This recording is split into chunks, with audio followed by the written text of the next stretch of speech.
میں اپنے گھر کے واقعات سنانا نہیں چاہیے کیا یار، قصہ سنا ہی دیتا ہوں میں، بہت پرانا ہو گیا اپنے گھر کا قصہ ہے، لیکن یار چھوڑو یار سنا دیتا ہوں، گھر والے بہت غصے ہوں گے دیکھیں گے پھر کٹ کر دیں گے اس کو۔ میں نے جب شادی کی نا تو میں چاہتا تھا میری جو فرسٹ وائف ہے وہ سامنے گھر چلی جائے، سیکنڈ والی دوسرے گھر میں آ جائے، کیونکہ سیکنڈ اور تھرڈ کا یہ تھا کہ اکٹھا رہنا انہوں نے، اس کے لیے یہ ایک پارٹیشن کر دیتا، گھر تھوڑا بڑا تھا یہ۔ اب فرسٹ والی کو کون لے کے جائے، وہ کہاں جائیں گی، پہلی والی کہاں دوسری کے لیے گھر خالی کرتی ہے نا۔ میں بڑا پریشان تھا یار کیسے سمجھاؤں، خیر اللہ کی قدرت دیکھو، میں ایک دن جم سے آیا، میری عادت تھی کچا انڈا پینے کی نا جم سے آنے کے بعد، یہ میں پہلی دفعہ ایکسپوز کر رہا ہوں 10-12 سال کے بعد، کسی کو نہیں بتایا میں نے، گھر والوں کو بھی نہیں بتایا۔ ایک دن میں جم سے آیا، گھر میں نے فریج کھولا، کچن میں فریج، گھر والے کہیں کچن میں کام کر رہے تھے، میں نے فریج کھولا، 2 انڈے پڑے ہوئے تھے اس میں، کچے انڈے میں نے 2 پیے، اور وہ چھلکے میں نے اتنی اسپیڈ سے، میری اسپیڈ بہت ہے گھر میں بھی، ایسے بھاگتا ہوں میں، تو ایسے میں نے جا کے نا گیٹ کے باہر ڈسٹ بن میں رکھ کے آگے کھڑا ہو گیا۔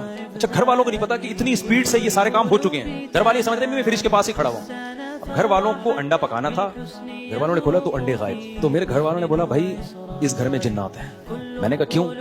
2 انڈے ابھی اللہ کی قسم میں نے یہاں دیکھے ہیں، اگر وہ انڈے ٹوٹے ہوتے تو چھلکے تو ہوتے نا، چھلکے بھی نہیں، انڈا بھی نہیں ہے۔